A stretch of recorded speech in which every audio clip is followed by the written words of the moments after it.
Bismillahirrahmanirrahim. Assalamualaikum warahmatullahi wabarakatuh. Pada kesempatan ini saya akan menyampaikan kesimpulan dan refleksi terhadap materi modul 1.1 tentang pemikiran-pemikiran Ki Hajar Dewantara. Perkenalkan, nama saya Hendra Eka Wijaya. Saya adalah calon guru penggerak angkatan 7 dari SD Negeri Ciugur Tengah Mani 2, Kota Cimahi, Provinsi Jawa Barat. Seperti yang kita ketahui, Ki Hajar Dewantara adalah Bapak Pendidikan Indonesia yang lahir pada tanggal 2 Mei 1889.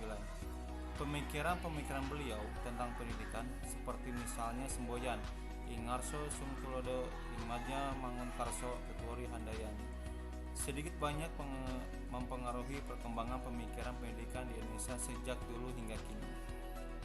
Dengan dilatar belakangi asas pendidikan, menurut Ki Hajar Dewantara, pendidikan dan pengajaran merupakan usaha persiapan untuk segala kepentingan hidup manusia, baik dalam hidup bermasyarakat maupun hidup berbudaya dalam arti seluas-luasnya. Dengan didasari pendidikan, Ki Hajar Dewantara menjelaskan bahwa tujuan pendidikan adalah menuntun segala kodrat yang ada pada anak-anak agar mereka dapat mencapai keselamatan dan kebahagiaan setinggi-tingginya, baik sebagai manusia maupun sebagai anggota masyarakat.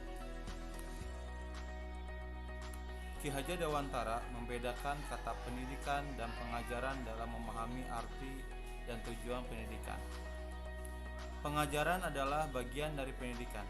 Pengajaran merupakan proses pendidikan dalam memberi ilmu atau berfaedah untuk kecakapan hidup anak secara lahir dan batin. Sedangkan pendidikan memberi tuntunan terhadap segala kekuatan kodrat yang dimiliki anak agar ia mampu mencapai keselamatan dan kebahagiaan yang setinggi-tingginya, baik sebagai seorang manusia maupun sebagai anggota masyarakat. Jadi, menurut Ki Hajar Dewantara, pendidikan dan pengajaran merupakan usaha persiapan dan persediaan untuk segala kepentingan hidup manusia, baik dalam hidup masyarakat maupun hidup berbudaya dalam arti yang seluas-luasnya. 1. Apa yang Anda percaya tentang murid dan pembelajaran di kelas sebelum Anda mempelajari modul 1.1? Sebelum mempelajari modul 1.1 mengenai refleksi filosofi pendidikan nasional Ki Hajar Dewantara, saya sebagai guru harus mampu mentransfer ilmu kepada peserta didik saya secara klasikal, ceramah, diskusi, dan tanya jawab. Saya menganggap siswa tidak akan paham kalau materi pelajaran tidak saya jelaskan. Peserta didik katakan telah belajar jika mereka bisa mengerjakan soal asesmen sesuai dengan kompetensi dasar yang tertera di kurikulum serta nilainya mampu melampaui KKM. Jika tidak mencapai, maka harus diadakan remedial terhadap siswa tersebut. Kedua, kegiatan belajar selalu dilaksanakan di dalam kelas. 3. Memberi tugas yang seragam tanpa mempertimbangkan keragaman potensi peserta didik. 2. Apa yang berubah dari pemikiran atau perilaku Anda setelah mempelajari modul ini? Banyak hal yang saya pelajari tentang konsep pendidikan Ki Hajar Dewantara melalui modul 1.1 Refleksi Filosofi Pendidikan Nasional Ki Hajar Dewantara.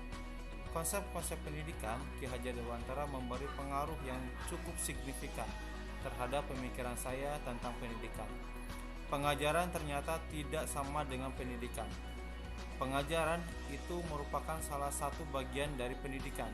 Maksudnya, pengajaran itu tidak lain adalah pendidikan dengan cara memberi ilmu atau berfaedah untuk hidup peserta didik, baik lahir maupun batin. Pendidikan diartikan sebagai tuntunan dalam hidup tumbuhnya siswa. Pendidikan menuntun segala kodrat yang ada pada siswa agar mereka dapat mencapai keselamatan dan kebahagiaan yang setinggi-tingginya, baik sebagai manusia maupun sebagai anggota masyarakat. Hidup tumbuhnya anak terletak di luar kecakapan atau kehendak kita sebagai kaum pendidik. Anak-anak adalah makhluk, manusia, dan benda hidup, sehingga mereka hidup dan tumbuh menurut kodratnya sendiri. Kita, kaum pendidik, hanya dapat menuntun tumbuh dan hidupnya kekuatan-kekuatan kodrat itu, agar dapat memperbaiki lakunya, bukan dasarnya, hidup dan tumbuhnya itu. Dalam menuntun, kita dapat mengibaratkan diri kita sebagai petani dan anak-anak yang kita didik sebagai benih, misalnya benih padi. Kita sebagai pendidik hanya dapat menuntun tumbuhnya padi tersebut. Kita dapat memperbaiki kondisi tanah, memelihara tanaman padi, memberi pupuk dan air, membasmi ulat-ulat atau jamur-jamur yang mengganggu hidup tanaman padi, dan lain sebagainya. Tetapi, kita tidak dapat mengganti kodratnya padi. Kita tidak bisa memaksa padi itu tumbuh seperti jagung. Sebagai pendidik, kita harus terbuka namun tetap waspada terhadap perubahan-perubahan yang terjadi.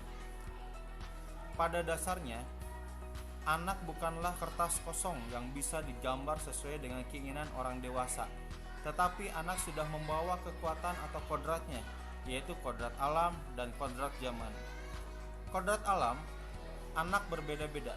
Kodrat alam, anak yang tinggal di pelosok akan membeda kodratnya dengan anak yang tinggal di perkotaan. Mereka akan memiliki potensi, bakat, dan minat yang berbeda. Maka, kita harus menyadari bahwa setiap anak itu beragam dan mempunyai keunikan sendiri-sendiri. Sedangkan kodrat zaman berhubungan dengan zaman yang dialami oleh peserta didik pada saat pengajaran atau pendidikan berlangsung. Untuk pendidikan, saat ini para pendidik harus menekankan pada kemampuan anak untuk memiliki kemampuan atau keterampilan abad ke-21. Ki Hajar Dewantara ada 3 prinsip untuk melakukan perubahan atau sering disebut 3 asas trikon. Di antaranya yaitu kontinuitas, konvergensi, dan konsentrasi. Kontinuitas maksudnya adalah ketika belajar kita harus berkelanjutan. Kita tidak boleh melupakan budaya dan sejarah dalam melakukan perubahan. Konvergensi maksudnya adalah pendidikan harus memaksimalkan atau memanusiakan manusia dan memperkuat nilai kemanusiaan kita. Dan yang terakhir adalah konsentris. Konsentris maksudnya adalah pendidikan harus menghargai keberagaman dan memerdekakan pembelajar. Jadi jelas sekali terlihat bahwa pendidikan itu memerdekakan. Tujuan utama yang digagas oleh Ki Hajar Dewantara adalah bagaimana pendidikan mampu membuat anak memiliki budi pekerti yang baik. Budi pekerti atau watak diartikan sebagai bulatnya jiwa manusia. Orang yang mempunyai kecerdasan budi pekerti akan senantiasa memikirkan dan merasakan serta memakai ukuran, timbangan, dan dasar-dasar yang pasti dan tetap. Watak atau budi pekerti bersifat tetap dan pasti pada setiap manusia, sehingga kita dapat dengan mudah membedakan orang yang satu dengan yang lainnya. Budi pekerti, watak, atau karakter merupakan hasil bersatunya gerak pikiran, perasaan, dan kehendak, atau kemauan sehingga menimbulkan tenaga. Melalui pendidikan, saya dan kita semua berharap anak-anak atau murid kita nantinya bisa bertumbuh menjadi sebaik-baiknya manusia yang memiliki adab dan budi pekerti yang baik. 3. Apa yang dapat segera Anda lakukan lebih baik agar kelas Anda mencerminkan pemikiran Ki Hajar Dewantara? Hal-hal yang coba saya terapkan agar kelas saya mencerminkan Ki Hajar Dewantara adalah sebagai berikut. Pertama, saya harus mengubah mindset saya yang tadinya berpikir bahwa anak itu adalah selembar kertas kosong yang tidak atau belum tahu apa-apa. Saya harus meyakinkan diri saya bahwa setiap anak lahir sudah lengkap dengan potensinya masing-masing, meskipun masih terlihat samar. Saya harus peka membaca dan mengenali setiap potensi anak yang saya didik agar pengajar dan pendidikan yang saya berikan nantinya, baik melalui metode maupun bahan ajar, bisa betul-betul menggali potensi anak seoptimal mungkin. Kedua, saya mencoba menciptakan suasana kelas yang menyenangkan. Hal ini sejalan dengan kodrat anak yang senang bermain. Kita bisa mengkolaborasikan asiknya permainan ke dalam kegiatan pembelajaran, misalnya dengan melakukan permainan tebak kata atau berupa kuis yang menyenangkan ketika pembelajaran berlangsung. Ketiga, saya harus mengupayakan pembelajaran yang berpusat pada anak, memberikan ruang kesempatan, dan fasilitas seluas-luasnya agar anak mampu berpartisipasi aktif dalam kegiatan pembelajaran. Saya sebagai pendidik menempatkan diri saya sebagai fasilitator yang menuntun anak agar ia mampu mencapai tujuan pembelajaran yang diharapkan. Di akhir pembelajaran, penting bagi saya untuk memberikan penguatan terhadap materi-materi konseptual agar anak tidak mengalami miskonsepsi. Selain itu, melalui pembelajaran yang berpusat pada anak, saya berharap bisa mengasah keterampilan yang mereka miliki. Keempat, sebagai wujud dari tujuan pendidikan yang utama, yaitu lahirnya anak yang tidak hanya kompeten dari segi akademis, tapi juga berbudi pekerti yang baik. Saya sebagai guru, selain memberikan wejangan, harus bisa juga memberikan teladan yang baik. Jadi, anak tidak hanya melakukan apa yang saya katakan, tapi harapannya anak mampu meneladani perilaku-perilaku baik yang saya contohkan. Selain sebagai upaya memotivasi anak agar berbudi pekerti baik, ini juga bisa jadi tantangan untuk saya bagaimana caranya agar saya bisa konsisten memberikan keteladanan yang baik. Guru sebagai sosok yang digugu dan ditiru. Yang terakhir, saya berharap bisa memaknai semboyan Ki Hajar Dewantara, yaitu Ingarso Tulodo. Dari atas saya bisa memberikan teladan bagi setiap anak didik saya. Ingmadya Mangunkarso, di tengah saya bisa jadi teman yang memberikan semangat, serta Tuturi Handayani, di belakang saya bisa memberikan teladan moral serta semangat belajar.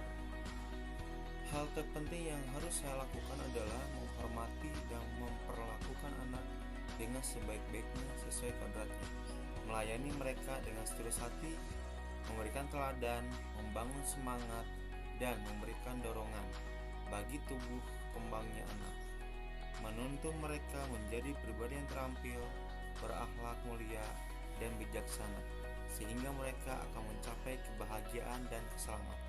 Baik, demikian paparan saya tentang kesimpulan dan refleksi terhadap materi modul 1.1 tentang pemikiran-pemikiran Ki Hajar Dewantara.